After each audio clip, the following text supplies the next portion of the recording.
Well, we know that sound. It is the closing bell from the New York Stock Exchange. Dow Jones ended the day in red, actually, down, almost 250 points. And you see at 12:30, it just flipped from the green to the red.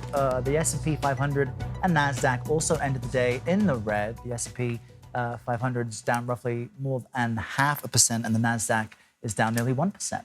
Well, finance journalist and friend of all of us, Kristin Myers, joins us with more. Tell us what was driving the economy today? Yeah, so really what's been distracting investors lately, just over the last couple of weeks away from the Federal Reserve, has really been earnings. And that's why you saw that really nice rally and that pop, at least for the first half of that trading session today, because Disney actually came out with earnings. They're pretty much a bellwether for a lot of consumer sentiment. They actually had beats on the top and bottom lines, and they did lose subscribers, but less than economists actually had been anticipating. So it was like a nice boost of optimism to a lot of investors. And earnings have been kind of blah, I'll be honest. We have had about 75% of the S&P 500 actually reporting already, and they have beat, but the beats have not been as strong as they have been in the past. But again, to see Disney come out with fairly a strong earnings report was really what gave that optimism. But unfortunately, it was very short-lived because those fears that are already looming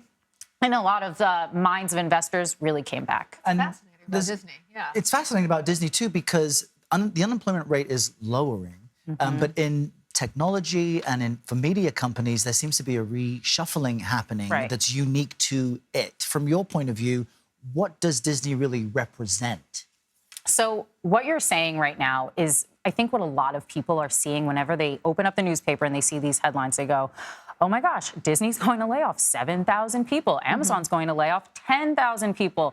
Google or Alphabet is going to be laying off people. And they think, okay, there must be a lot of weakness in the job market right now. But that's not necessarily 20% of its workforce. And that's not necessarily true right now, because as you're mentioning, we're actually seeing the unemployment not just stay steady, but actually dropping. I mean, keep in mind, for the January jobs report, we actually saw numbers that were almost triple what economists had been anticipating.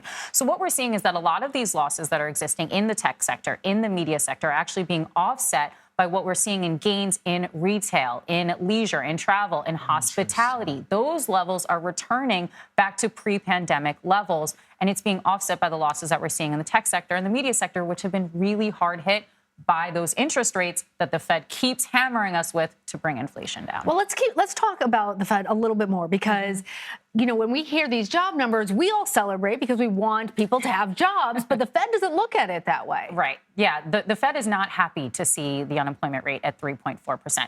And that's why, and I've talked about this with you guys before, this is when you see good news becoming bad news, right? Because right now we have inflation it's come down quite a bit. We are seeing it take a leg lower almost every single month, but it's still far from that 2% target rate that the Fed has. And just this week, which is why we saw losses earlier in the week in the markets, Fed officials came out and said, we're not done yet. If you honestly thought that we were going to stop raising interest rates, you've got another thing coming. You can expect to see those interest rates keep going higher as we try to bring inflation down. So when they see that unemployment number lowers, that for them means that the economy is going to continue to go strong. People are going to continue to have jobs. They're going to continue to have incomes. They're going to continue to spend.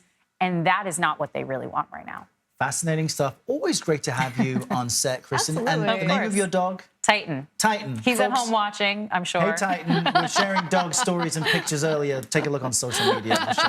Great to have you with us. Thanks for coming by. Thanks.